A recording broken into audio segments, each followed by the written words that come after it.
سلامونه وخت مو په خیر. شبنم وزریم د زیرو نیوز سرویس سپورټي خبرونو ته راغلاست. جمعه د 1404 هجري لمریز کال د لړم 23 او د 2015 زیږدیز کال د نومبر 14 د مننه چې له موږ سره یاست. زموږ پاڼې هرومرو خوښې کړئ. د افغانستان د سنوکر او بیلیارډ ملي فدراسیون 15 کسیزه 3 ورزشکاران، یو روزونکی او یو پلاوی ملي لوبډله د سنوکر نړیوالو سیالیو کې د ګډون په موخه د عمان هیواد مسقط ښار ته روانه شوه.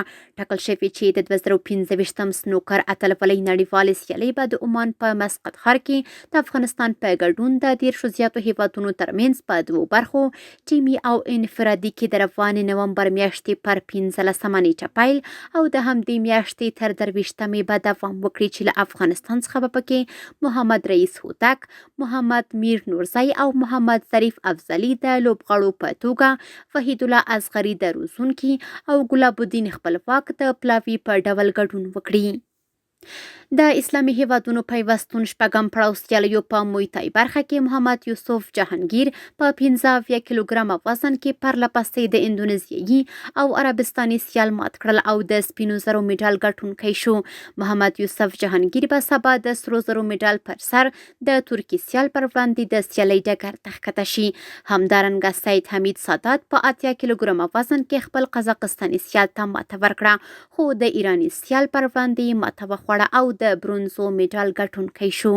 د اسلامي هیوادونو د پیوستون شپږم پړاو سیالۍ په 23 ورزشي رشتو کې د سعودي عربستان په کوربتو په پلازمینه ریاض ښار کې د 50 هیوادونو په ګډون د نومبر په 9 پیل شوي او تر 21 نیټې به دوام وکړي. د پکتیا ولایت د بدني روزنې او ورزش ریاست اړوند فوټبال فدراسیون د استازولۍ له لوري د یاد ولایت په احمد آباد ولسوالۍ کې د 12 لوبډلو ترمنځ د فوټبال لومړی پړاو دوراني سیالۍ د رود احمد زیو لوبډلې په اتلولۍ پای ته ورسېدې. د دغو سیالیو پایلوبه کې رود احمد زیو لوبډلې خپلې سیالۍ شاهین اتلانو لوبډلې ته د 2 ګولونو په توپیر ماتې ورکړه او اتلولي یې خپله کړه. د سپورټ له ډګره وروستی خبر همدا چې د یونیفاید سبک تشویقي سیالۍ د رزمي ورزشونو فدراسیون د استازولۍ له لوري د بدني روزنې او ورزش آمریت په همغږۍ د جمنازیم په تالار کې د 100 ورزشکارانو ترمنځ ترسره شوې. د دې سیالیو موخه د ځوانانو هڅونه او په دغه ولایت کې د ورزش ودې ته وده ورکول وو. سپورټي خبرونه هم دومره وو. په خپل رسنیو باندې فیسبوک، انسټاګرام، ایکس په فانی ټویټر، یوټیوب او ټیک ټاک زموږ خبرونه خوښي او موږ تعقیب کړئ.